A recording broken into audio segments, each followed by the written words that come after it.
2026च्या उकाड्याने तुम्ही परेशान झाला असाल तर थांबा. येणारं पुढचं 2027 हे वर्ष मानवजातीच्या इतिहासात सर्वात उष्ण वर्ष म्हणून नोंदवलं जाऊ शकतं.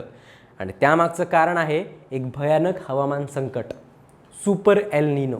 शास्त्रज्ञांचा इशारा आहे की यावर्षी तयार झालेला एल निनो हा साधा सुद्धा नाहीये, तर 1877 सालच्या जगभरात कोट्यावधी लोकांचा जीव घेणाऱ्या महाविनाशकारी सुपर एल निनो सारखा असू शकतो.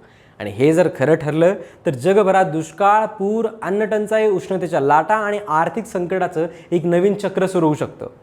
आज जगात जे काही हवामान बदल दिसत आहेत, विक्रमी उकाडा, अचानक पूर, समुद्राचं वाढतं तापमान, हे सगळं कदाचित एका मोठ्या संकटाची सुरुवात असू शकते. कसं असेल हे संकट आणि कसा असेल हा सुपर एल निनो आणि याच्यासाठी तुम्हाला काय करावं लागेल सांगतो. त्यासाठी व्हिडिओ शेवटपर्यंत बघा. नमस्कार, मी संकल्प पाटील आणि तुम्ही बघताय लगाव बत्ती. सगळ्यात आधी समजून घेऊयात की यावर्षी विशेष चर्चेत आलेला एल निनो म्हणजे नेमकं काय. सोप्या भाषेत सांगायचं झालं तर प्रशांत महासागराच्या मध्य आणि पूर्व भागातील पाण्याचं तापमान अचानक वाढायला लागतं. समुद्र प्रचंड गरम होतो आणि त्याचा थेट परिणाम जगभरातल्या हवामानावर होतो. पृथ्वीवरचं हवामान हे फक्त जमिनीवरनं ठरत नाही, तर महासागरांमध्ये तयार होणाऱ्या उष्णतेच्या चक्रांवर सुद्धा अवलंबून असतं. भारतासाठी ही घटना नेहमीच धोकादायक मानली जाते, कारण एल निनो आला की मान्सून कमकुवत होण्याची शक्यता वाढते. म्हणजेच कमी पाऊस, दुष्काळ आणि शेतीचं प्रचंड नुकसान. पण आता चर्चा आहे सुपर एल निनोची. जेव्हा समुद्राचं तापमान सरासरीपेक्षा अंदाजे 2 ते 3 अंशांनी वाढतं तेव्हा ही स्थिती निर्माण होते. आणि इतिहास सांगतो की अशा सुपर एल निनोने आधी ही जग उद्ध्वस्त केलंय. 1877 ते 1878 हा काळ जगासाठी एखाद्या ॲपोक्लिप्सपेक्षा कमी नव्हता. त्यावेळी जगभरात महादुष्काळ पडला. भारत, चीन, ब्राझील, आफ्रिकेतले अनेक देश सगळीकडे अन्नटंचाई निर्माण झाली. लोक उपासमारीमुळे मरू लागले. काही भागांमध्ये नद्या आटल्या, शेती पूर्णपणे कोसळली आणि त्यानंतर साथीच्या रोगांनी थैमान घातलं. काही आकडे सांगतात की त्या एका हवामान घटनेमुळे जवळपास 5 कोटी लोकांचा मृत्यू झाला होता. भारतामध्येच 1 कोटीपेक्षा जास्त लोकांनी जीव गमावले. चीनमध्ये लाखो लोक उपासमारीमुळे मेले. ब्राझीलमध्ये दुष्काळाने संपूर्ण गावाच्या गावं उद्ध्वस्त केली. त्या काळात आजच्यासारखं तंत्रज्ञान नव्हतं, हवामानाचा अंदाज नव्हता, मदत पोहोचवण्याची साधनं नव्हती आणि म्हणूनच निसर्गाने अक्षरशः मृत्यूचं तांडव घातलं होतं. इतिहासकार आजही त्या काळाला ग्रेट ड्रॉट म्हणजेच महादुष्काळ म्हणून ओळखतात. आता प्रश्न असा आहे की 2027 पुन्हा तसंच काय होऊ शकतं का. तर युरोपियन हवामान संस्थांच्या अंदाजानुसार यंदा प्रशांत महासागराचं तापमान 3 अंश सेल्सिअसपर्यंत वाढू शकतं. तर काही तज्ज्ञ म्हणतात की हा एल निनो 1877 पेक्षाही जास्त शक्तिशाली असू शकतो. न्यूयॉर्क स्टेट युनिव्हर्सिटीचे काही संशोधक तर स्पष्टपणे सांगतात की हा गेल्या 150 वर्षातला सर्वात मोठा एल निनो ठरू शकतो. आता याचा परिणाम काय होईल तर जगभरात उष्णतेच्या लाटा वाढतील, अनेक देशांमध्ये भीषण दुष्काळ पडेल, तर काही ठिकाणी अचानक अतिवृष्टी आणि पूर येतील. समुद्रातला बर्फ वेगाने वितळेल, जंगलांना आग लागण्याच्या घटना वाढतील आणि हवामानाचं पूर्ण बॅलन्स बिघडू शकतं. काही वैज्ञानिकांचा अंदाज आहे की यामुळे पृथ्वीचं तापमान कायमस्वरूपीच 1.5 डिग्री सेल्सिअसच्या पुढे जाऊ शकतं.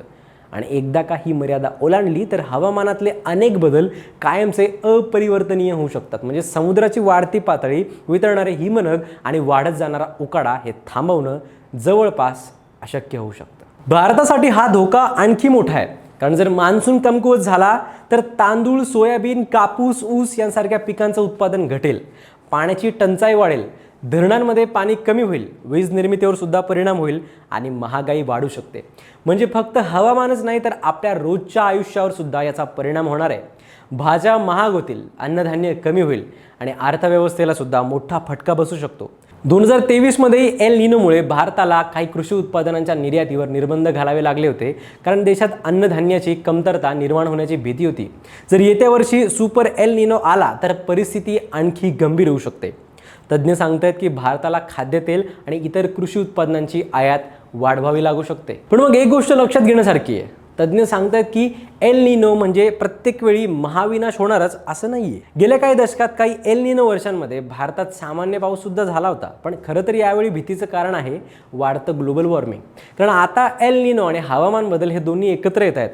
आधीच पृथ्वी तापलेली आणि त्यात सुपर एल निनोची भर पडली तर परिणाम किती मोठे असू शकतात याचा अंदाजही लावणं कठीण आहे. आणखी एक धक्कादायक गोष्ट म्हणजे काही वैज्ञानिक आता सांगतात की भविष्यात सुपर एल निनो सारख्या घटना जास्त वारंवार होऊ शकतात. म्हणजे जे संकट आधी 100 वर्षातून एकदा यायचं ते आता कदाचित प्रत्येक दशकात किंवा अगदी काही वर्षांच्या अंतरात सुद्धा दिसू शकतं. आणि जर असं झालं तर जगातल्या अनेक देशांना पाणी, अन्न आणि ऊर्जा संकटाचा कायमस्वरूपी सामना करावा लागू शकतो. म्हणजेच हा एल निनो ही फक्त समुद्र गरम होण्याची साधीसुधी घटना नाही आहे, तर भविष्यातल्या हवामान युद्धाची एक चेतावणी आहे असं समजा. आणि कदाचित पुढची काही वर्ष ठरवतील सुद्धा की पृथ्वी अजूनही आपल्या नियंत्रणात आहे की निसर्गाने आता उलट गणित सुरू केलं आहे. काय तुमचे यावर विचार कमेंट्स करून नक्की कळवा आणि सबस्क्राईब करायला गावबत्ती.